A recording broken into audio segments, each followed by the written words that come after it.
Warm greetings. On behalf of Friday Waters, an initiative of the W for W Foundation, a think tank built as Citizens Collective, we welcome you to today's session of Friday Waters. Friday Waters is a continuation of our signature series, Wednesdays for Water. The activities initiated in Friday Waters include water talkies, water reading club, water thesis club, and water arts, which is today. Each of these sessions takes place once a month.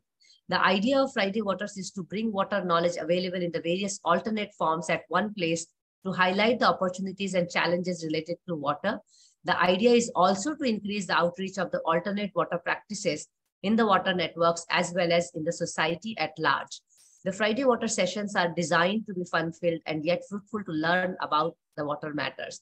Do keep following us at www.w4w.in for regular updates. The Friday Waters art session on edible art, a fish with a long tail, is hosted by Living Waters Museum. The session will be moderated by Sukrit Sen, who has been our speaker in the previous sessions of Wednesdays as well as Fridays. He is a heritage and disaster management by profession and musician by passion. He's trained in many musical instruments as well as he's passionately practicing both in terms of heritage as well as water, as well as music and art. So I'll hand it over to Sukrit to take the session forward. Thank you, Sukrit, and over to you. Thank you so much, and good evening to everyone present here. This is Sukrit from the Living Waters Museum, and today is the water art session on edible art, a fish with a long tail.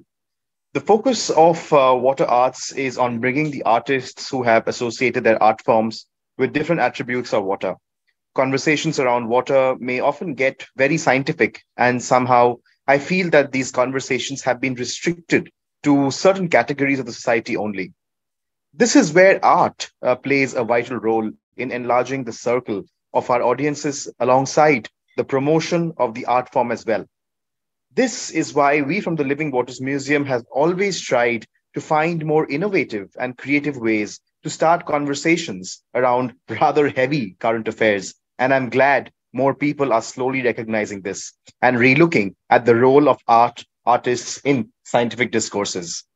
I am joined by Dr. Sara Ahmed, founder of the Living Waters Museum, as a discussant for today's water arts session. For today's session, we have Parag Tandel as a guest speaker, who is a Mumbai-based artist. To start off, Dr. Sara Ahmed is the founder director of the Living Waters Museum and an adjacent professor at the Indian Institute of Science, Education and Research in Pune, India. She has a PhD in environmental sociology from the University of Cambridge in 1991. In 2017, Sara launched the Living Waters Museum, a virtual repository on water heritage. She has been an adjunct professor at Ahmedabad University and currently serves on the board of WaterAid India, Wetlands International South Asia, and the Global Network of Water Museums. May I now hand it over to Sara to take the session forward with Mr. Parag. Over to you, Sara. Thank you so much. Thank you, Sukrit, and again, welcome everyone. I'm not sure if there are more people trying to join. Mansi, I see a lot of names going on and off the screen. Anyway, it's a pleasure to welcome Parag this evening. Parag has a PG diploma in creative sculptures from MS University, Baroda, and a diploma in sculpture and modeling from the JJ School of Art in Bombay. But I've known Parag now for the last almost 3 years because he worked with Living Waters Museum on our first collaborative exhibition exploring Mumbai's urban waterscapes confluence, which we launched in 21. And I'm a great admirer of your art, Parag, on marine life, on fish, and on the dry fish economy as well, and how you link your art to livelihoods for the Koli community in particular, and also documenting oral practices, indigenous knowledge systems, and so on. So it's a pleasure to welcome you. And we'll have some questions for you after you speak. So go ahead, Parag. Thank you, Wednesday for Water Foundation and Living Water Museum for the opportunity to share about Koli people or my practice, which has been, this is my 25th year in being artist and practicing as a professional. And it's been while I am seeing Koli community, and it's been what can be art, and will this be art? These were the question. And will Koli artist or Koli expressions will be accepted? These were the inquiries. And also there were also, since I started working for Koli people, I am slowly decolonizing myself, and also my thought process or my art practice, my material culture has changed. But thousands of years back, police came here on Seven Islands in search of food or sustenance. And now the sustenance is getting lost because of, or getting slowly, it is getting disappeared because of noise pollution, water pollution, and many other reasons.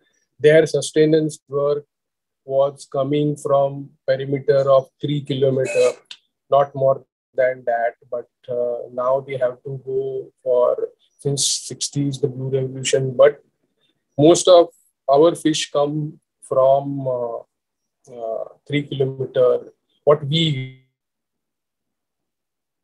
So I'll start with this project, and the screen is, you can see the screen. Yeah. So this is Encounters Daily Ration, curated by Art Oxygen. In 2017, I started. I was working with them since 2010, and this was the project which started in 2017. It was month-long project, and in Chendani Kolivada, there was a small shift. The fisherwomen were making rice rotis. 10 to 15 women were there who were making rice rotis, and they were supplying it to the restaurant. It was because of pollution in the creek, and slowly it is the fish is disappearing, and it's been very problematic, and we don't see much fish in the Thane Creek. So I collaborated with them. I conducted a small competition, though.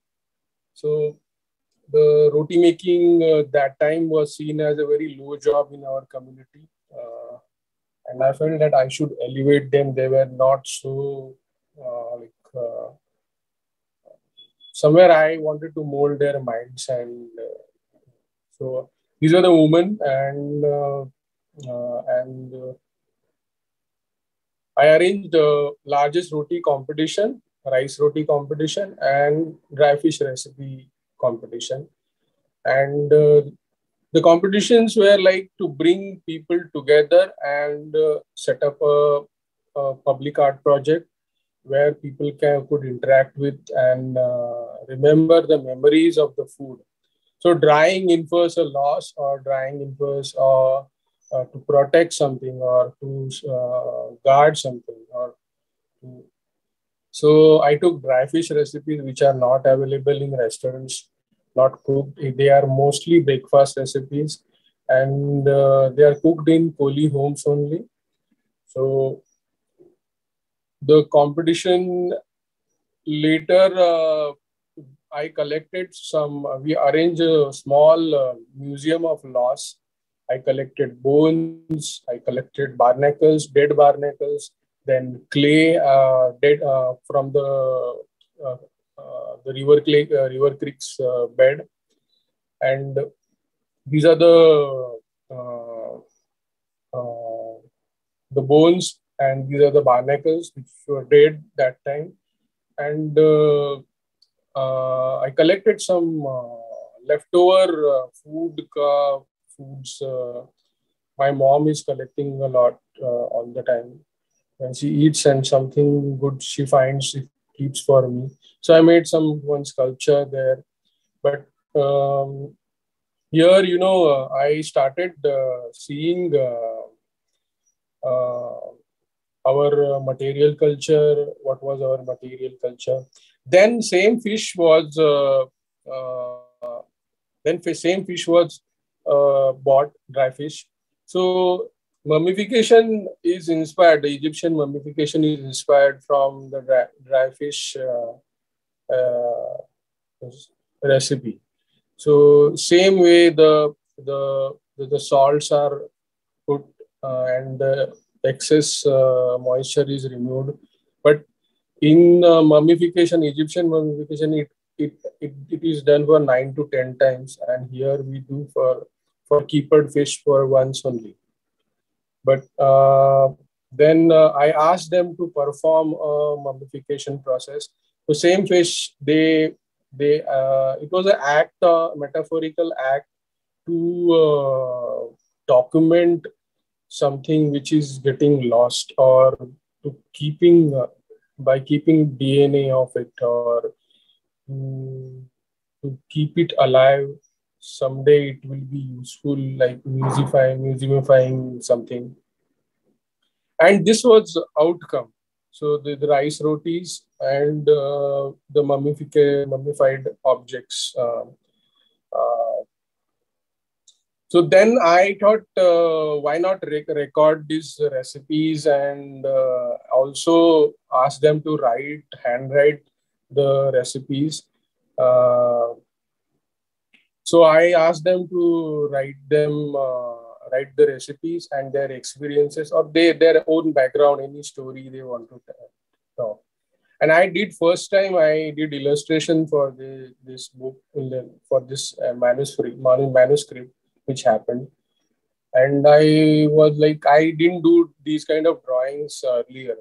So there are later they are there, or you can find them on my Instagram account, or I'll come more that there are more things which I'll discuss. So we gave them honorarium, then first, second, third prize, and the local elders were the jurors. And she's the Leander D'Souza. Now she's curator in Sunaparanta.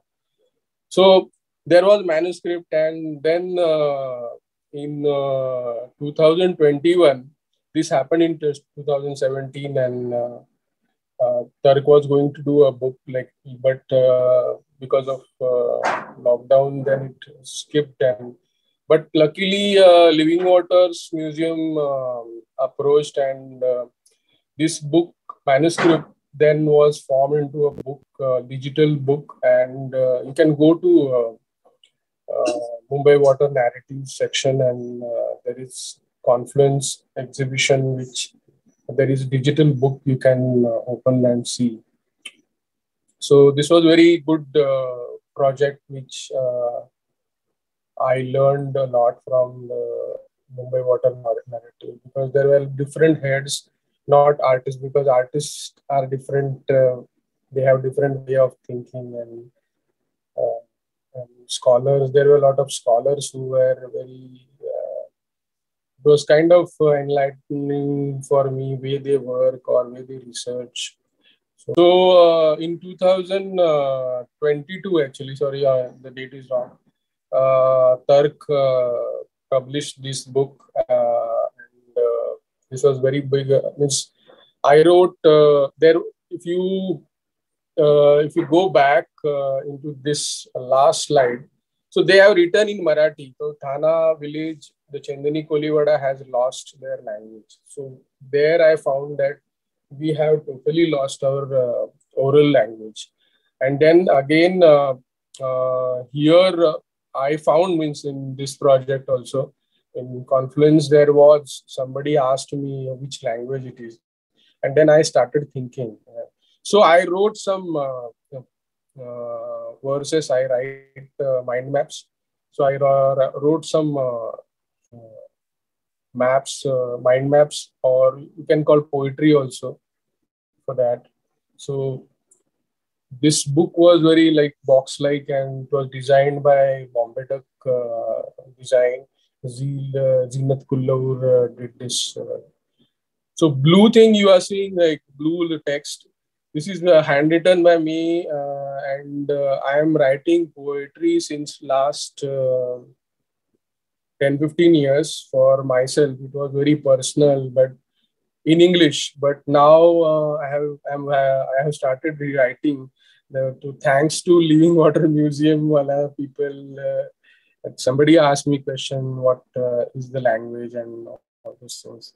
So it's kind of exchange which happens in these kind of projects, which is very important, and you get to learn new things which you never come up, because studio is kind of very personal and very closed space. And when you come out and interact with these kind of, and thanks to lockdown also, many online sessions happened, and there were a lot of questions which were added to my practice. So these are the drawings I did for the book. So these are from the manuscript. Same are repeated in the Confluence, and the few I have changed here.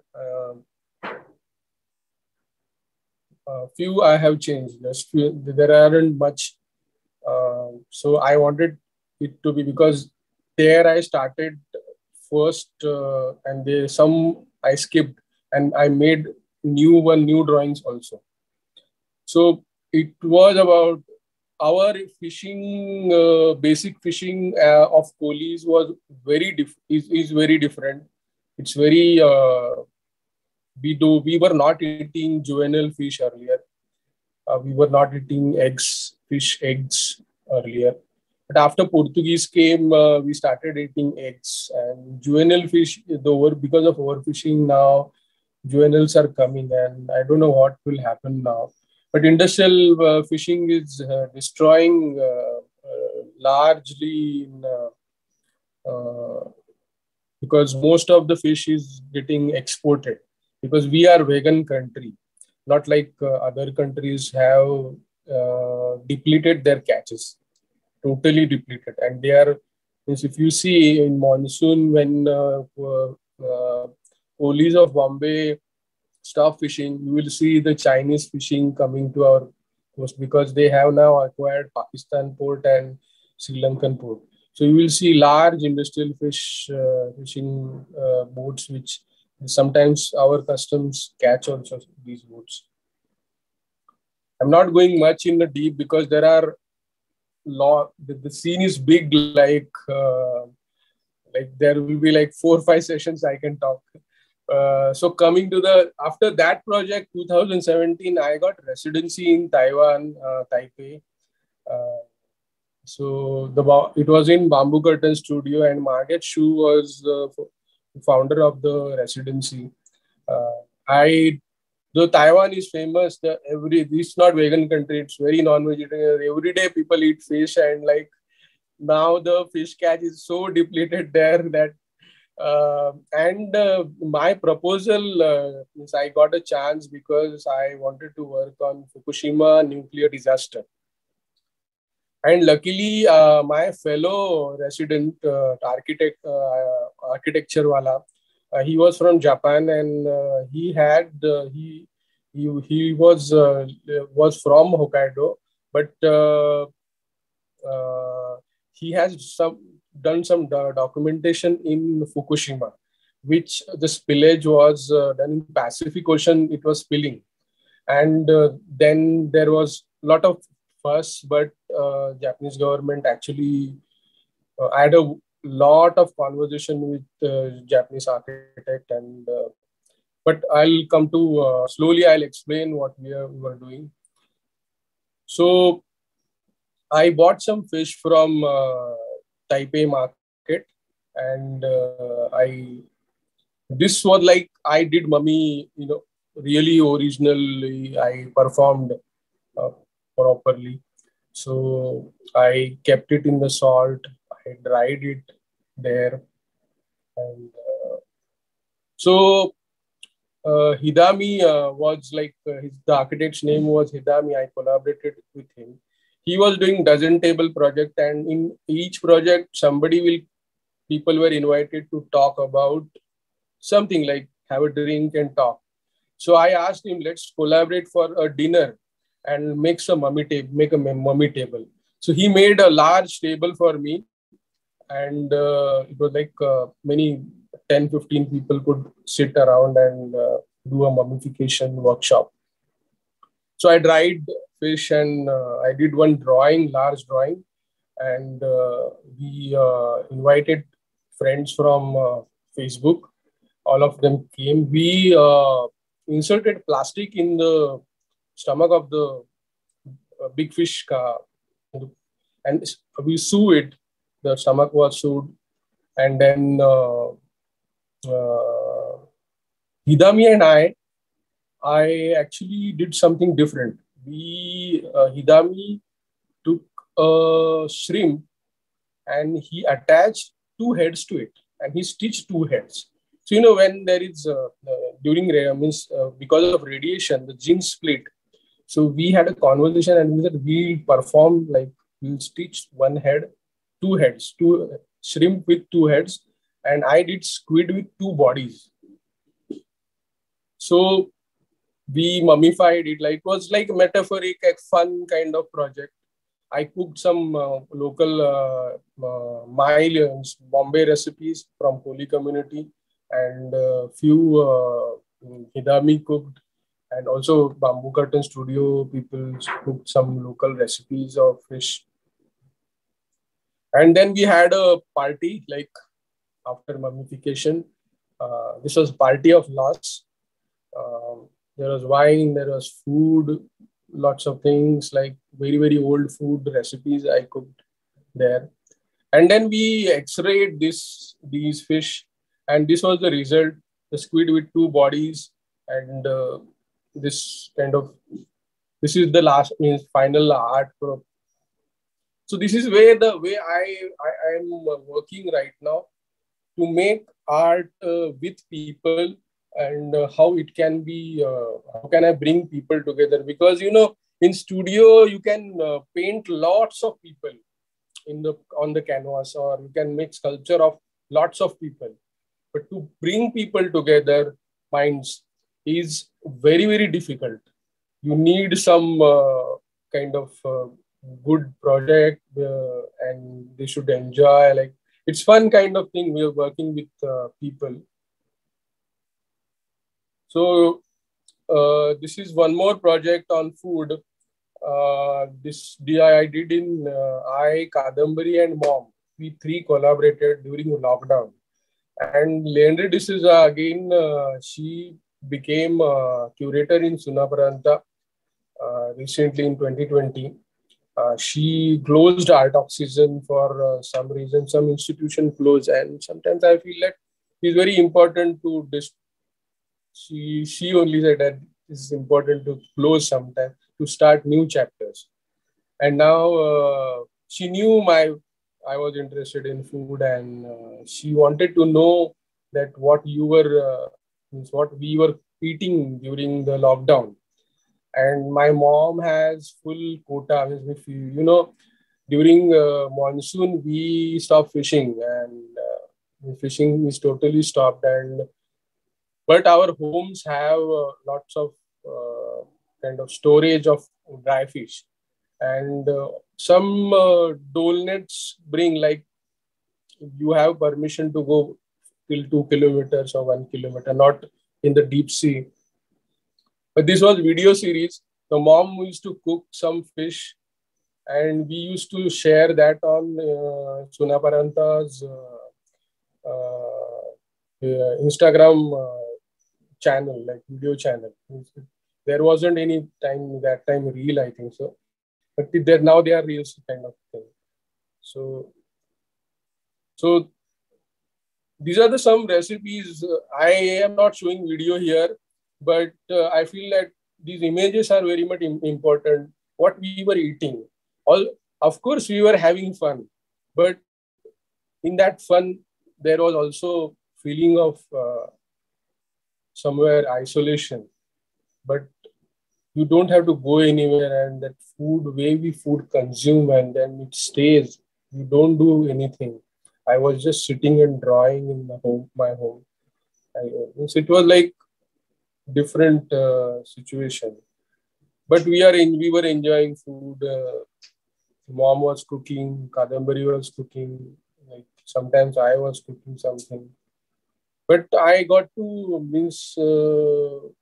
we covered a lot of. She said to me that try to cover anything you cook. So mostly we were cooking dry fish. So in the evening we used to go out. Sometimes there was time 5 to 6 or 7. So we used to go nearby forest, and this dawla is vegetable. It is very old vegetable which comes in mangrove forest, which grows in mangrove forest, and it is cooked in shrimps. So these are the dry shrimps actually, but it is cooked in fresh shrimps also. So there were some recipes which were altered because of. So I went to forest, bought this, and mom cooked it. So these kind of things, like close by something we were doing. And she cooked nittal, which is very oldest recipe. And in Ekbakal Mein Chand, we actually got to know that only one woman knew the nittal recipe. So this left side, right side one, yellow. This it is cooked with Bombay duck. So journey of Bombay duck. So this was we were local collaborators for critical zones. This is exhibition came from ZKM Karlsruhe in Germany, and it is going to be around like the exhibition will be going to Kolkata, then Bangalore, Delhi. It's kind of traveling exhibition. So what we did, I'll show in the performance. So this is the Kolkata chapter exhibition, and we did mummified fish and mummy case, and we documented some easy food like shore. What you found on shore is food is kind of in Bombay. You work hard for living, but food is around Bombay. That feeling I got to know because of critical zones. And please try to see. There is a website called Critical Zones, and there are past 3 years scientists and many artists and many brilliant minds came together to make happen this exhibition. It's not art also, it is also science, not science also. It's kind of blurring kind of art and science blurring kind of way of doing things. So there was video was shown in the Kolkata chapter. This was in Indian Museum. So first one was in Sri Lanka, then Pune also happened. Later, this how to cook Bombay duck in various ways, which was supported by Turk. It's kind of reflected in my work, the critical zones wala work, and our ocean, the Bombay duck is kind of disappearing slowly, and there are many fish breeding grounds around the Bombay or Seven Islands.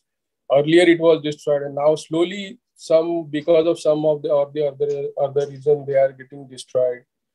So now the water is getting a bit warmer and new fish are coming, and Bombay duck is it is trying to find new.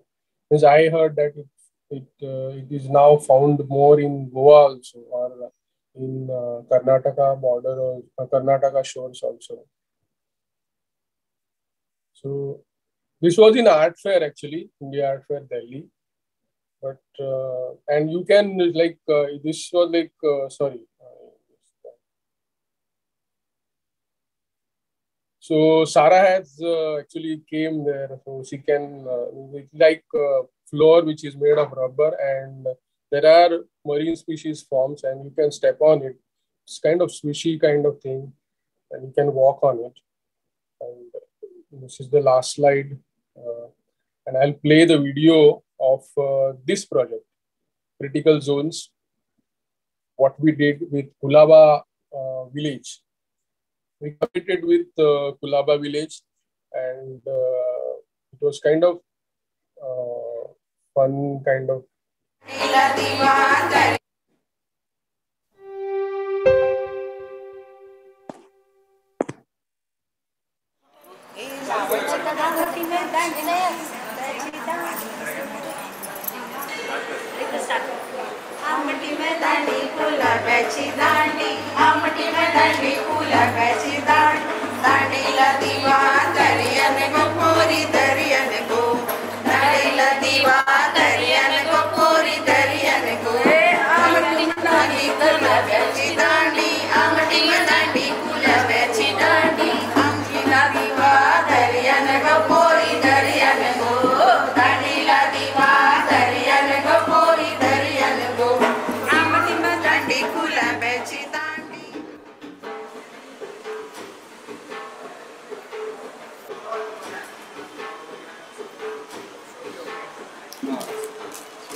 Coolies, they are original inhabitants of Mumbai. They are living here since prehistoric times. In today's performance, we wanted to reach more about the loss of the fish Bombay duck. It represents not the Bombay duck, but all the fish community or marine life. So the performance will deal with that, centering the Koli indigenous knowledge system in relation to the ocean, but also to sustainability. The project will start by wrapping dried Bombay duck with cotton cloth. Here we are using a mummification as a metaphor for loss. The Koli women will do this. They will sing songs of loss.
दर्याला मोज म्हणजे लाटाला दर्याला जास्त जोश येतो ना त्यावेळेला बोंबील जवळ येतो म्हणजे जोर. आणि दुसरं काय ग कडवं दर्याला ओटी भारी बोंबील गेला या दुरू दर्याला ओटी झाली या भारी पाणी कमी झालंय आणि बोंबील गेला या दुरू म्हणजे लांब गेला म्हणजे आपल्यापासून आता दूर गेला. मोज आला होता तेव्हा आपल्याला बोंबील भरपूर पाणी आणि ओटी आल्यानंतर तो आता गेला आपल्याला सोडून चाललाय दूर. त्या गाण्याचा अर्थ. आणि हे गाणं आम्ही रचलंय स्वतः. आता रचलंय कालच रात्री. The performance was all about documenting the fish in various layers.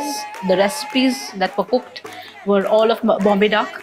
The songs that were sung, which were related to the coast of Colaba.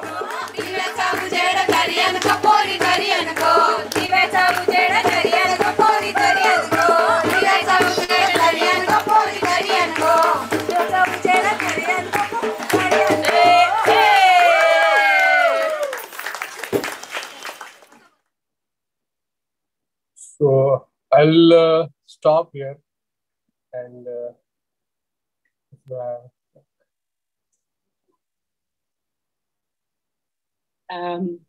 right. Hi, thank you so much, Parag. It's a very, very rich presentation. And there's so many things here, you know, I don't know where to start from. There's food, there's community, there's indigenous practices, there's, you know, loss and memory. But let me start from the beginning. How did you get interested in expressing yourself through art, if you like? You know, how did that happen? Like maybe I'm I was good at art, and my mom and dad encouraged me. And earlier I was not good at studies, because you know the reason was like at home we were speaking in Koli language, and at school my father dropped me into convent school, and there people used to speak Marathi, Hindi, Gujarati, and that kind of, you know, the 70s, 80s English medium school were there. So one day I asked my father, there aren't any Koli schools or something, Koli language schools. So I still remember, and my father said, no, you have to learn English. Your grandfather didn't go to school. My grandfather was trader, and he used to deal with British. He never went to school, but he used to speak English because they were, it was his part of business. So, and he said to me that something, because of English, you will get to know many things. So, but later after 8th standard and all, standard 8th, I studied well like this. But my skills my skills were encouraged by my school also. And my mom was very fond of. So sometimes I used to fail, so in the school, like semester or unit section. So she used to gift me colors or something. So don't get upset, because she knew my language was not. It was difficult for me. My mom is 11th standard, older 11th standard. She studied. My dad was 10, failed actually, but he was founded. Earlier he was doing grandfather, but later everything stopped after freedom struggle. So I know that your partner is also here with us, Kadambari. Would she like to say something? Would she like to add to the conversation? Can we see her? Yeah, just unmute myself. Hello. Hi. Hi, Kadambari. Oh. 1 minute. I'll just, Parag, you will have to, because he's in the same room, so okay. Might be, it's echoing. Yeah. Okay. Yes, I mean, as an artist working with the Koli community, Parag is surrounded by very strong women, right? I don't really see any other male artist over there. I don't see any fishermen, if you like. I'm seeing these very strong women in the Koli community. Your Parag's mother, and all the others there have obviously been a strong part of what he does. And I just wanted you to maybe talk a little bit about that relationship, Okay, to start with,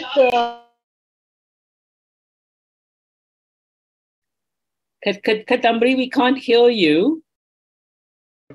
Okay, so the thing is, always our community has been, led by the women, because always these men were at sea. Right. Sara, So, you may mute yourself for a second. Yeah. Go ahead, Kadambari. Sorry. yeah. So the thing is, always these women were at the forefront in the community, and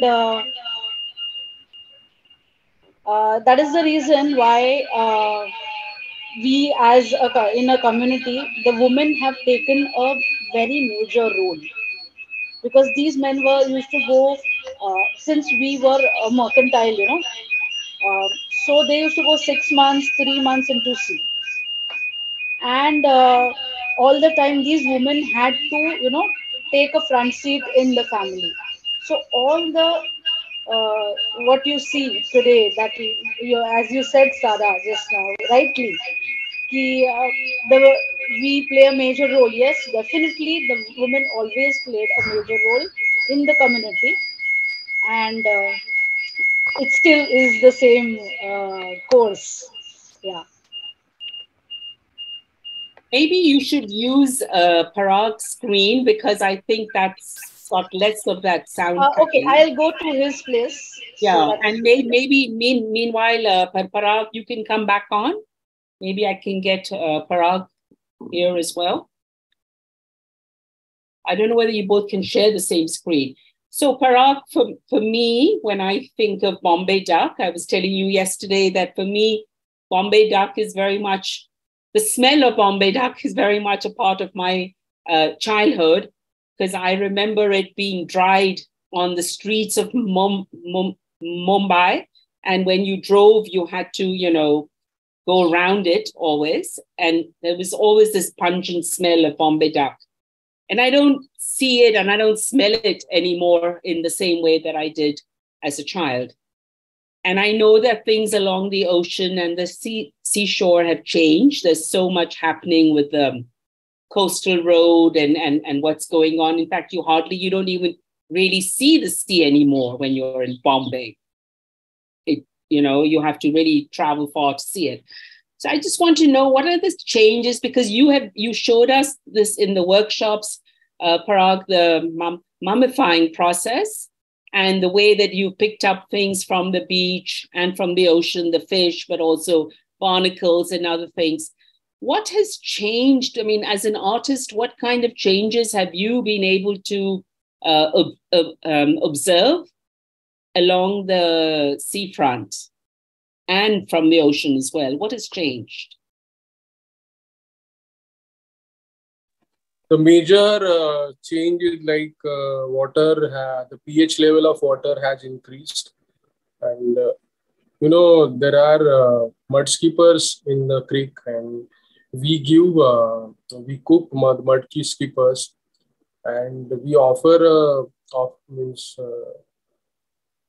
there is goddess which is offered mud skippers, or there is goddess which is offered crabs.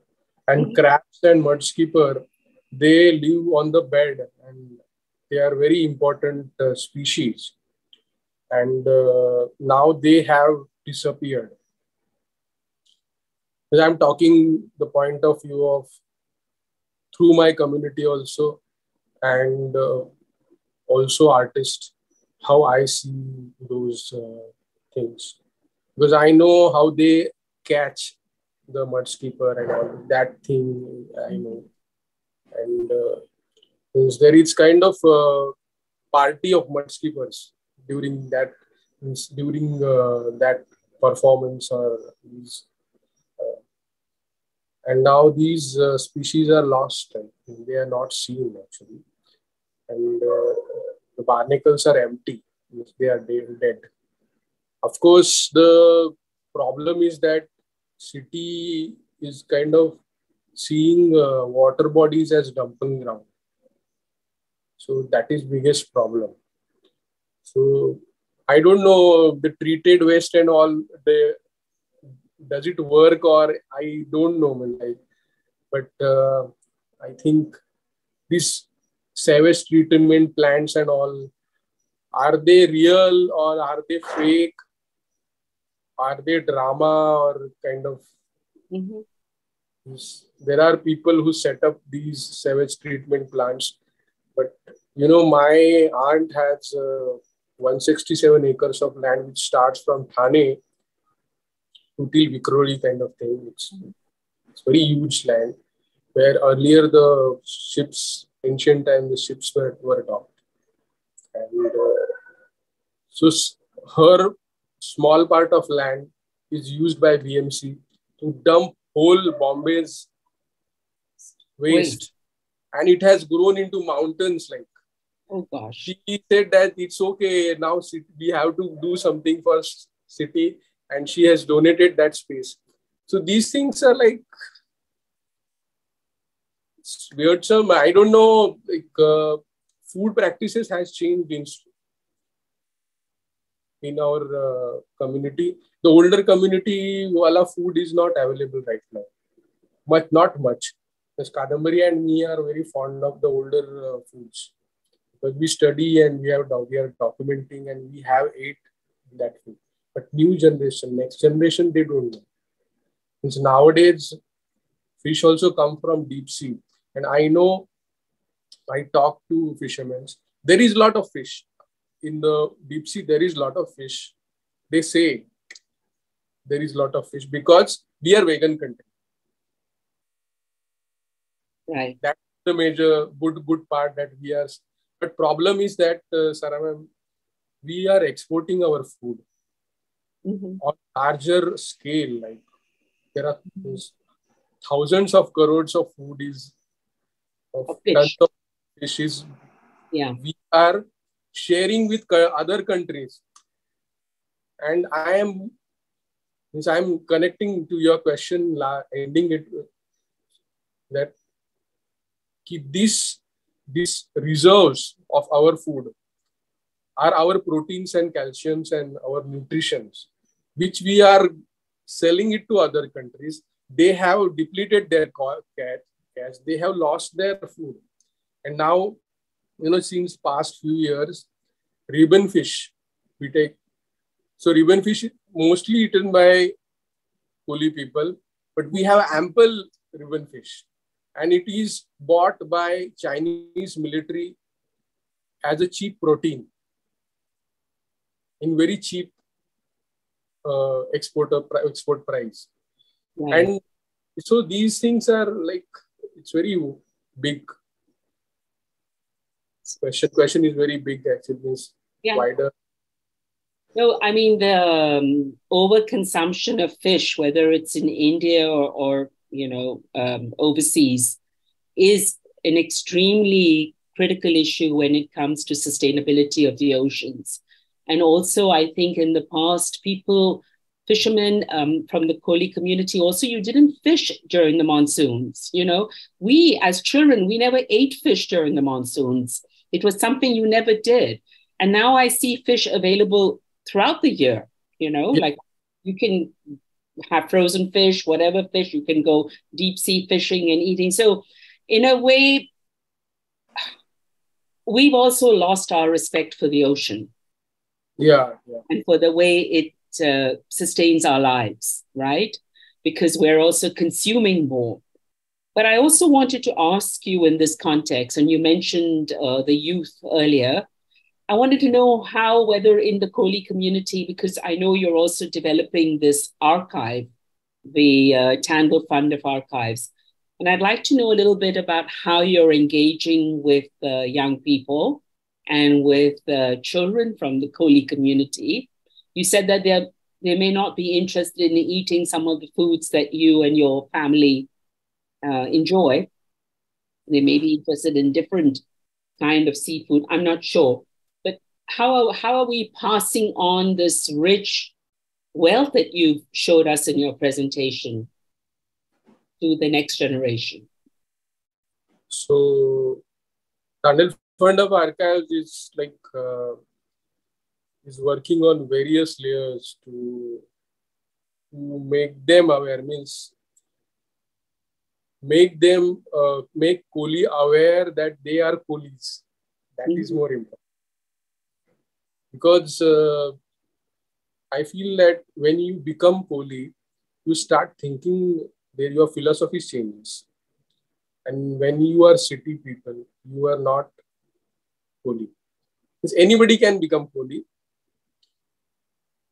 It's a philosophy of collaborating with nature, which is very much important. So I came up with various goddesses or gods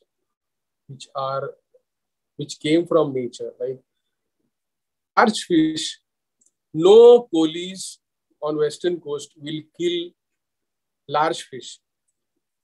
But if you go to West, Japan, China, the large fish are killed on very everyday basis or many on larger scale. Whale fishing, whale hunting is big, very, very big business. There are whale jails, which Japan has a whale jails. China has whale jails where they supply whales, different types of whales to the this amusement parks and all. So this kind of way we don't live. Means Bairidev is a whale shark or turtles. Turtles are all are gods to us. I want to just make them aware that still people, Chennai people and Hyderabad or Eastern Coast, there is going on different activities. I don't want to bring down here, but still these things are not coming to our. But we are. The new generation is now educated, and there are few people who want to fish, but they want to do artisanal fishing. Or mid-generation means the people who are in 60s now, they don't want to do now industrial fishing. They are happy with the artisanal fishing. Right. They don't want to fish. Right. And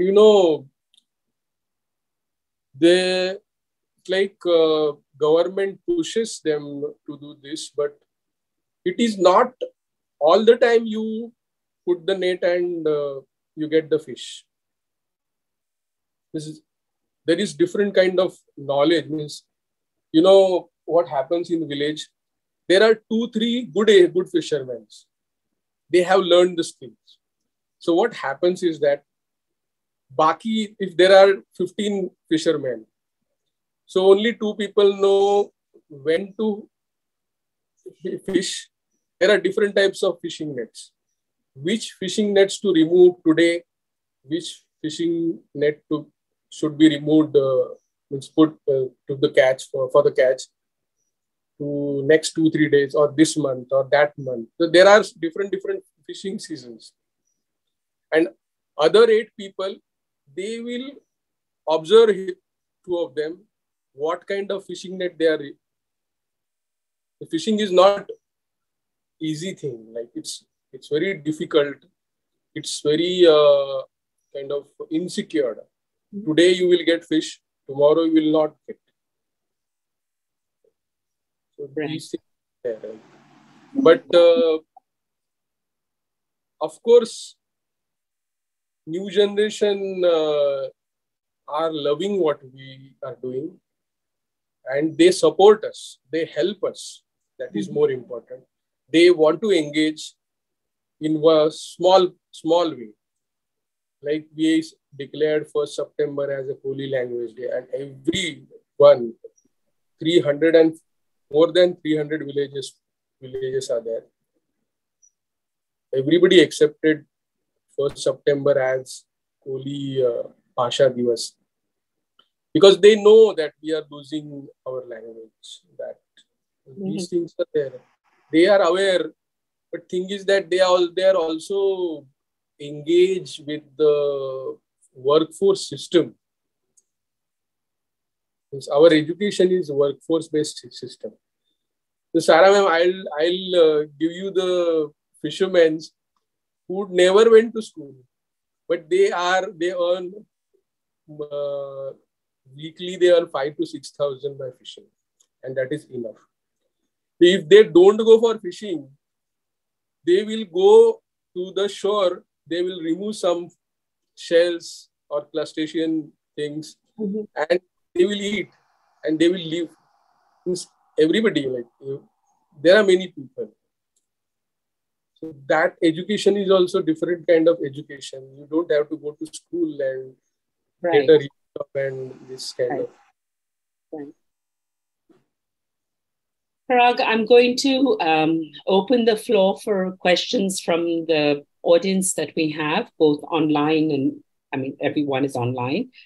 But before I do that, I also want to wish you, much more good work, passion, commitment, success that I see in all that you've shared with us this evening. And also I see you as a spokesperson for your community, as an artist, but also an artist who's very committed to many of the issues that we've talked about, whether it's the food, the fish, the sustainability aspects, the quality of the water, the quality of people's lives, the youth. I think that's what makes a great artist, not one who's just devoted to their, as you said, to your own studio, but, looking beyond the studio and looking at that larger context in which you work. And your work exemplifies that greatly for us. I also forgot to thank the TARC Gallery, because I know that they support your work, and wanted to also acknowledge their presence in this talk this evening. So, Mansi, do you want to take over from here, because Sukrit has left? Yes. I'm not sure if there are any other questions online or anywhere else. Yeah.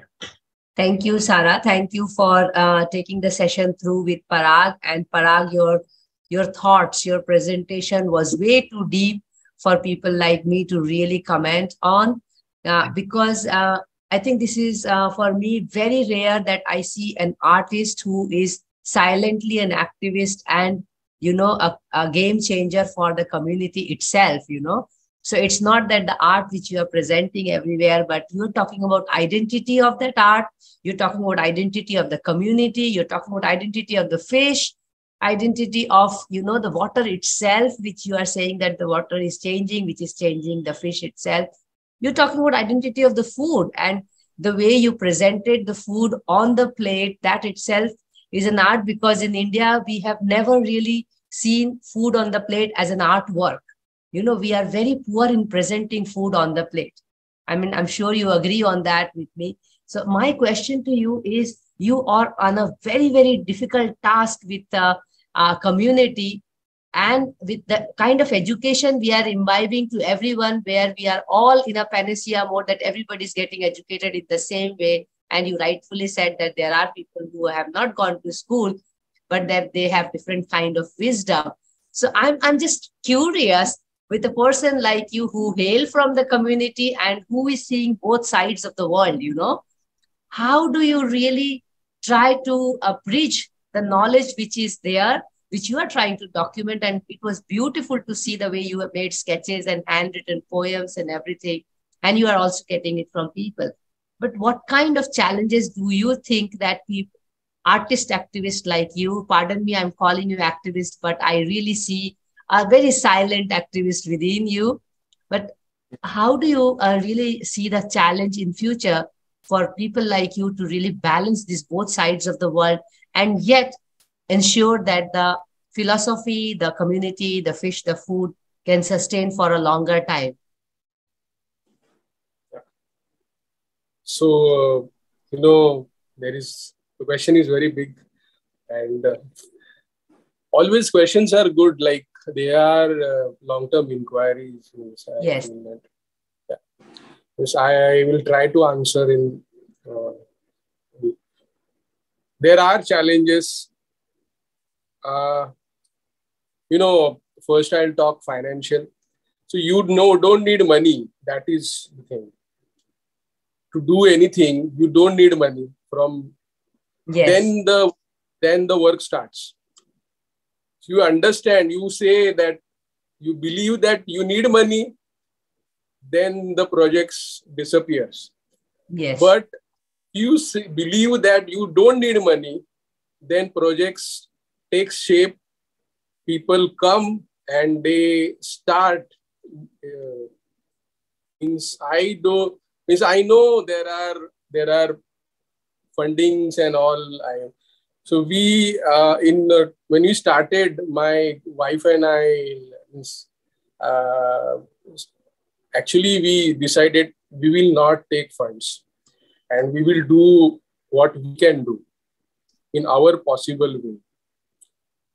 And activist thing you said, of course, one day we both were lying in bed and we were flipping to WhatsApp and our colleague groups.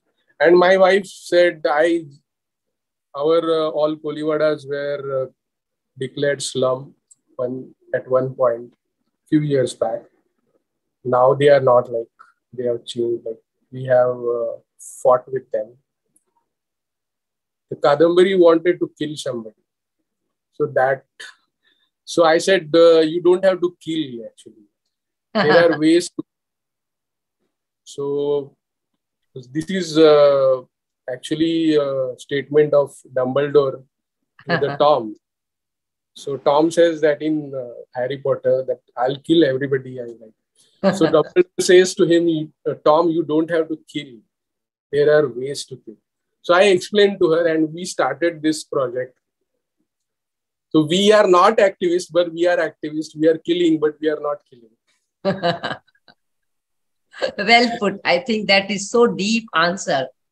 So let me just get Fauzia to just interact with you briefly. And she's also part of the core team member. Fauzia. Hi, thanks, Mansi. Thanks, Sara and Parag, of course, for such a wonderful insight into something artistic, which perhaps, it's so much beyond me, but I really appreciated it a lot. Fish is something, of course, I like a lot. So that was something. All the dishes were super delicious. And I think your last statement on killing, I think you can even kill people with a smile. So you don't really need to kill people as in kill people. But that said, you are working with the fishing community, and you said that a lot of them are moving into artisanal fishing. So while, you are reviving a lot of cultures and tradition and sort of, getting people to hold on to their language or at least revive their language. But at the same time, government is promoting a lot of industrial fishing. And I think somewhere you mentioned in your presentation as well. Now, that said, if these people, are not getting educated and not looking for alternate livelihood options, how do you see their future maybe in the next 8-10 years? Where do they move from here? So actually, most of the coolies are now educated. The youngsters are they are scientists. It's all field. They are doing well. Like even in social media, the Prajakta Koli is there. Prajakta Koli. But I feel that, what we sell as a fish. My granny, when she used to come home after selling fish, she used to leftover fish. She never, my nani actually, she used to sell dry fish, fresh fish. And my dadi used to sell, she has a big business of dry fish wholesales. But my nani used to put all flesh into salt. She used to dry it. And then I one day asked her, why are you not doing that? So she said, to grow this fish big, so much big, he has eaten or she has eaten so many small fish. So that understanding is very much important. And what happens in industrial retail market and also fishing market, like hunting market. is that they don't understand. They want market demand, what market demands. But there is less awareness. If you go to Mahesh lunch home, you will get same menu. But when you go to Kulaba in winter season, you can meet dabkir, which is very local fish. And Kulaba people eat only, Kaffarid people eat. So there are, when you go to other village, you will meet some other fish. So these fish, they don't know, we know, no? But some older people know, like older other people who buy. But problem is that North Indians or other people, they just think about money. You know? People come here in Bombay they have a target. They want to build a bungalow in their village, which is very far away, big villa. They want to earn money here and take that money and build a villa, and later they want to spend. So what is happening is that they think about money only. They don't think about fish. No? So these things are very, very sensitive things. How will you see your food? As Nani told me in the simplest way. So I'll talk about Bombay duck. Okay. So Bombay duck eats mandeli, echinovis, and prawns and krills and jawla, that is. But if Bombay duck is traveling to other waters, then what will happen, like, to these fishes? The question is that I know this because someday mom brings Bombay duck and she calls me, see, there is, when I was child, see, there is mandeli or prawn in his stomach. So I have been born and brought up with this. So I'll tell you what each fish eats is very important. No, if Bombay duck is going somewhere else, mandeli will grow more. So this is balance, which is there is your questions. I don't know if I'm answering or not, but these are the thoughts are coming in my mind. Also, we need to respect our food, no? That is more important. Because we, for thousands of years, millions of years, we wandered for food. And now we are settled here and we have wisdom, we have developed that wisdom, but we don't respect that wisdom, which is achieved for millions of years, no? About food. Of course, shelter is always there, but food is the thing which we need, and it is part of our life. I hope thank you, Parag. I think you enlightened me even way beyond, what I really wanted. Yeah, but it's good. It's good because I'm part of one of the social group of Bombay, the Vanchit Machli Mar. So it's on WhatsApp. It's on Twitter, and I do follow a lot of Vanchit Machli Mar. Yeah. So I do follow a lot of fishing and related associated issues in Mumbai. Thanks a lot, Parag. Thank you, and wishing you all the very best. Over to you, Mansi. Yeah. Thank you so much, Fazia, and wonderful presentation and deep thoughts. I mean, I personally am speechless the way you are thinking so deep about food, about philosophy, about community, even about the whole fish cycle, I mean, who is eating who and how the whole fish balance is going to change if one fish is disappearing or one fish is becoming, overpopulated in a place. And I think these are very important conversations, because you rightly mentioned, today we are eating just for the sake of eating, just the way we are educating ourselves for the sake of educating. It's not really educating the way one should be educating for enlightenment. It is more for employment or entrepreneurship. And you become like a beam of light to understand how one should really live. It's not about just art. It's not about food or philosophy, but living it by details. And your work really shows very clearly that God lies in details, whether you talk about food or philosophy or even community. And I think these kind of works are extremely important, even for the identity of the community. And I could see the implicit urge for the regional identity or the community identity in the whole myth of globalization, where we are all lost. And education has unfortunately played a huge role in it.